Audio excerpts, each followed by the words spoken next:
L'année dernière, nous avions fait une large page sur tout ce qui était médias et la presse écrite.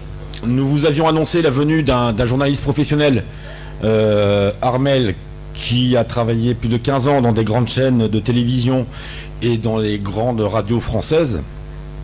Il s'excuse auprès de vous, il est coincé par un tournage jusqu'à au moins demain soir à l'étranger. Il ne peut donc être parmi nous, mais reviendra peut-être l'année prochaine, parce que je pense que la situation de la presse ne sera toujours pas améliorée. Cette année, on va donc remettre une petite couche sur ces manipulations médiatiques. La casse médiatique est souvent décrite comme le quatrième pouvoir ou comme le bras armé du pouvoir. Le classement de la presse française par Reporters sans frontières est d'ailleurs édifiant. À grands coups de millions, l'État achète la soi-disant indépendance de la presse. Récemment, suite à la manifestation de Pontivy en novembre, un étudiant en journalisme à l'école de Lannion me disait à propos de ces subventions, mais c'est pour la liberté de la presse. Je n'ai pu m'empêcher de lui demander comment la presse pouvait être libre si elle est achetée, si elle est dépendante financièrement de l'État. Il était incapable de me répondre. Nous avons vu ces derniers mois, et surtout après notre manifestation de Pontivy le 14 novembre, un délire de la presse bretonne, cette fameuse liberté dans toute sa splendeur. Ça commence dès le mois d'octobre, et notre manifestation à Brest pour demander la fermeture de la mosquée salafiste. Frédéric Diziou de Ouest France, qui s'occupe généralement des arts et de la culture à Brest, était là ce samedi pour relayer la manifestation. Elle s'étonne dans Ouest France que je puisse tenir un discours féministe.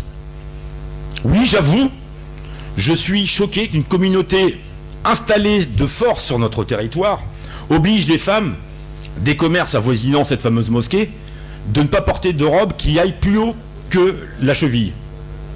Nous sommes en Bretagne, nous sommes en Europe. La femme, elle s'habille comme elle veut. C'est pas parce que ces gens ont un problème avec les femmes qu'on doit avoir ce même problème. Mais pour elle, comme je ne suis qu'un vilain facho, je ne peux forcément être qu'un gros macho. Mais non, moi là, ça me choque qu'un imam ou que ses disciples aillent dans des pharmacies et disent aux employés « Non, ça c'est haram. Ça c'est haram. Une fois que ce sera au-dessous de la cheville, ce sera halal et on vous laissera en paix. » Non, moi ça me choque. Une pseudo-journaliste, que moi j'avais qualifiée d'étudiante, journaliste donc pour le compte de TBO, la chaîne du Télégramme, Julie Sicot, diffusera le lundi suivant un reportage sur cette manifestation. Elle a réussi un exploit quand même en plus de 5 minutes. Pas une fois elle ne citera Hatsaou comme étant organisateur de la manifestation. Pas une fois elle n'expliquera que nous demandons la fermeture de la mosquée salafiste, comme la Tunisie le fait par exemple. La Tunisie a fermé plus de 300 mosquées salafistes. Pas une fois elle ne va citer le but de notre manif. Elle va juste dire, j'ai entendu des slogans, je vous passe les slogans racistes. Ah bah oui, parce que salafiste dehors, c'est du racisme. Bon. Elle n'hésitera pas par contre à parler des fachos d'Hatsaou sur Twitter. Et elle me dira, mais vous remarquerez ma neutralité, je n'ai pas parlé comme ça dans mon reportage. Ah bon. Le rédacteur en chef du Télégramme, de Châtelain, lui n'hésitait pas pour sa part à me qualifier de con. Parce que oui, exiger la fermeture d'une mosquée salafiste, bon, on ne peut être qu'un con. Ah bon. Oui, les journalistes de Bretagne protègent par tous les moyens cette mosquée. Nous avons même pu lire à propos de cette même mosquée que le salafisme était un rempart contre le djihadisme. Vous ne rêvez pas. Ouest France et le Télégramme sont en train de nous écrire aujourd'hui que pour se protéger du djihadisme, il faut favoriser l'implantation du salafisme sur nos terres. C'est du délire. C'est du pur délire. S'en est suivi les attaques du 13 novembre. Comme pour Charlie Hebdo quelques mois auparavant, la presse s'est empressée de distribuer des fortes doses de médicaments sous forme de suppositoires, le pâte d'amalgame.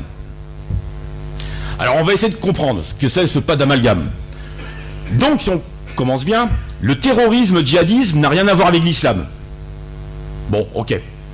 Même si je n'arrive quand même pas à comprendre comment djihad, mot du Coran, n'a rien à voir avec l'islam. Le ministre de l'Intérieur, Bernard Cazeneuve, pour qui ce n'est pas un délit de prôner le djihad, déclare qu'il a formé 3 mosquées où l'on prône le djihad. Ok. Si on commence à vérifier la cohérence des paroles et des actes des gouvernants, on n'en sortira pas. Le problème se complique. Il faut donc désormais comprendre que ces mosquées où l'on prêche l'islam n'ont rien à voir avec l'islam Et même Cazeneuve parle d'une école coranique clandestine dans une de ses mosquées, une école où on apprend le Coran, mais qui n'a rien à voir avec l'islam. Là, ça devient quand même difficile. C'est comme ce mot de radicalisation et de radicaliser. Il semble qu'il ne s'agisse ni de radicaux de gauche, ni des radicaux valoisiens, qui sont pourtant les radicalisés historiques, essentiellement des radicalisés du laïcisme. Qui sont donc les radicalisés que l'on recherche? Car s'ils n'ont rien à voir avec l'islam, qu'est-ce qu'ils peuvent bien radicaliser? On ne radicalise pas le rien. On ne peut radicaliser qu'une doctrine. Or, ça n'a rien à voir avec l'islam. Ça devient mystérieux. On s'arrêtera là parce qu'on deviendra complètement fou. Et arrive à notre manifestation du 14 novembre à Pontivy. Une banale rixe de moins de 5 minutes, avec des militants d'extrême gauche, se transforme en ratonnade organisée. Ils se sont défoulés sur un maghrébin titre France Bleu Almoric. S'ensuit un grand moment d'hystérie collective de la presse hexagonale. L'AFP reprend sans vérifier cette dépêche et la diffuse. Aussitôt, tous les médias, sans exception, reprennent cette information ô combien gravissime.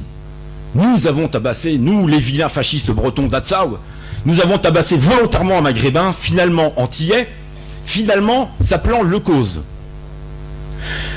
Mais alors quand il y a un Martin qui souffle dans une bombarde, c'est un breton.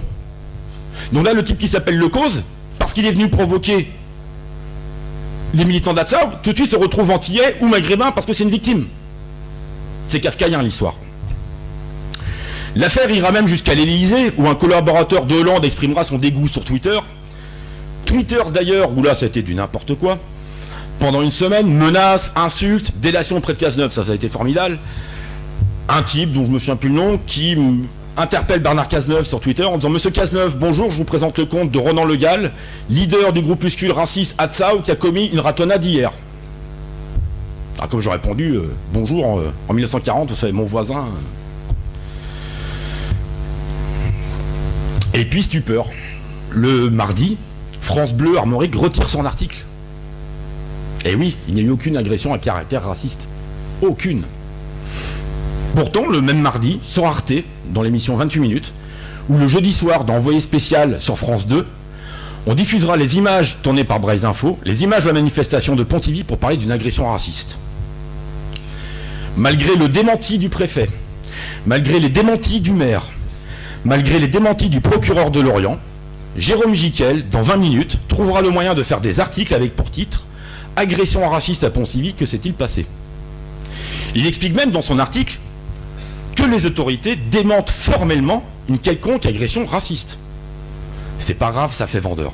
Et il refera un deuxième article encore derrière en disant « Agression raciste de Pontivy, fallait-il autoriser la manif ?» Il a déjà dit lui-même que les autorités ont affirmé clairement qu'il n'y a eu aucune agression raciste, mais non, on va en remettre une couche. Et les employés du Télégramme, toujours eux, ne sont pas en reste. Dimitri Lours, de la rédaction de Quimper, parle, lui, des débiles d'Atsao.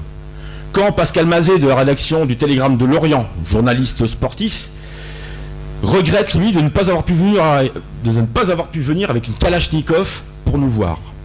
Avant de modifier son message en disant « C'est là qu'il fallait arriver avec une sulfateuse. Dommage, encore loupé. » Nous avons porté plainte contre ce journaliste.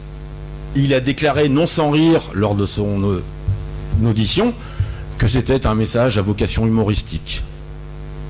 Je vous mets au défi que si l'un de vous va écrire sur une page de nos opposants politiques, c'est là qu'il faut avec une Kalachnikov, vous virez au trou. Parce que même si vous défendez en reprenant les mêmes arguments, en déclarant que vous l'avez fait sur le ton humoristique, ça ne passera pas. Récemment, le Télégramme a récidivé en expliquant dans ses articles qu'Atsao fichait et diffusait le portrait des militants pro-immigration. Nous n'avons jamais fait cela, puisqu'il s'agit du média Braise Atao. Mais qu'importe, salissons, salissons. Par contre, pas une fois ce même journal ne s'offusquera des menaces de mort, des appels au meurtre contre moi-même ou nos militants. Pas une fois ce journal ne sera choqué des vidéos diffusées de la dernière manifestation à Quimper au mois de janvier, où on voit les militants d'extrême gauche accompagnés des racailles de cité nous faire le mine de nous égorger. Pas une fois ils ne seront choqués. Pas une fois ces mêmes journalistes ne seront offusqués de savoir que sur des pages antifascistes, on donne la description physique de ma femme et son lieu de travail. Et qu'aujourd'hui, devant son lieu de travail, on se retrouve avec des autocollants avec marqué zone antifasciste. Ça ne les choque pas. Que des gens gauchistes aillent devant l'agence où elles travaillent et restent à regarder la dévisager pendant plus de 5 minutes, non, ça la presse, ça ne les choque pas. Dans ce sens, non, c'est normal. Pontivy donc. Après avoir organisé un rassemblement interdit, Marie-Madeleine Doré-Lucas du Front de Gauche se retrouve propulsée dans Mediapart et dans l'UMA comme l'emblème local contre la bête immonde. Qu'une élue organise une manif interdite? Non, ça c'est pas un problème, parce qu'il s'agit de lutter quand même contre la bête immonde. S'en suivra un appel à dissolution d'Atsao par les adorateurs de Staline de Pontivy, complaisamment relayé, voire initié peut-être, par le Pontivy Journal et notamment Franck Baudouin, qui n'a jamais pris, lui, le temps de nous contacter pour nous demander notre avis sur ce qui s'était passé à Pontivy. Ben non, tu penses. Quand on voit ces articles, on comprend vite que la neutralité du journalistique, ce sera un autre jour. Pontivy toujours. Combien de médias se sont fait l'écho de cette manifestation avec des témoignages toujours plus loufoques les uns que les autres? Je ne peux résister de vous citer quelques perles quand même qu'on a trouvées. Ils ont poignardé 2 personnes, dont une femme enceinte, à cause de leur couleur de peau. Il y a des coups de feu, des gens en sang, c'est l'horreur. Allons-y. Et le must. Là, vraiment le must. Alors, je vous épargne tout un gros pavé qui explique ce qui se passe. Voilà, j'ai vu ci, c'est fait ça. Et en conclusion, bon voilà, je tenais à faire ce complément d'information sur ce qui s'est passé là-bas, bien que je n'y étais pas. Et on retrouve ces témoignages dans la presse, subventionnés. Du pur délire. Nous avons retrouvé ces témoignages dans la presse parisienne, qui n'était donc absolument pas présente ce jour-là. Je me souviens avoir eu la rédaction de l'Express au téléphone le mercredi. Je dis, dites là, votre article, vous racontez absolument n'importe quoi. Il ne s'est absolument pas passé ce que vous racontez. Oui, mais l'AFP, quand même, c'est sérieux, l'AFP s'est renseigné. Je dis, bah écoutez, ils ont vachement dû se renseigner, parce que tellement bien renseigné que l'article France Bleu, qui leur sert de référence et dont ils pointent le lien, n'existe plus. Cet article a disparu, n'est plus accessible. Quand vous tapez l'adresse, vous arrivez sur une page et marqué « Cette page n'existe pas ». Ça fait quand même pas très sérieux. Le seul journal qui a daigné nous appeler le dimanche pour avoir notre vision des événements, savoir ce qui s'était passé, c'était à ma grande surprise, le journal Libération. C'est le seul. Même le Figaro, tout ça, non, allez, on reprend la dépêche AFP et on crache. On sait pas on n'y était pas, mais on sait ce qui s'est passé.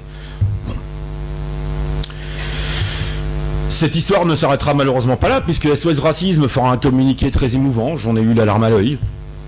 Le CFCM, lui, le Conseil du culte musulman, ira même se plaindre à Bernard Cazeneuve, invoquant que nous avons lâchement agressé un musulman. Alors là, pareil, personne n'avait encore parlé de musulmans victimes des hordes sauvages fascistes ou néo-crypto-fascistes ou je sais pas quoi, ce qu'ils sont capables de nous trouver. Personne n'avait entendu, c'est chose faite. Tous les professionnels de la porniche sont sortis comme le magnifique Askolovitch. Je lui ai répondu sur Twitter, il m'a jamais répondu. Bon, en même temps, j'ai pas été spécialement aimable. Non, une seule solution, c'est qu'il faut casser les télévisions. On n'en peut plus. Je ne peux m'empêcher de mettre cette ridicule bagarre de moins de 5 minutes en comparaison avec toutes les violences et dégradations commises par l'extrême gauche en Bretagne, surtout à Rennes, comme encore jeudi, où ils s'en sont pris à la mairie, ils ont cassé des vitrines de banque.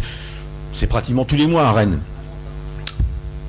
Cette semaine. Mais à Nantes aussi, c'est régulier. Ils avaient cassé tous les places du commerce, ils avaient cassé absolument tous les arrêts de tramway, ils avaient enlevé les pavés, ils avaient tout cassé. Les médias n'en parlent pratiquement pas. Je n'ai jamais vu une hystérie collective médiatique quand c'est la gauche qui va casser quelque chose. Et la gauche, à chaque fois qu'ils sortent, ils cassent. Il y a de la casse. Garde plus de 5 lignes en général. Pour jeudi, là, j'ai trouvé 5 lignes sur la casse. On voit quelques photos sur les réseaux sociaux, mais 5 lignes dans tout et pour tout. Mais est-ce que c'est étonnant quand on apprend que 99% des élèves des écoles de journalistes ont voté Hollande ou Mélenchon en 2012? Ce n'est pas sûr. Ils sont plus avant tout militants et non plus journalistes.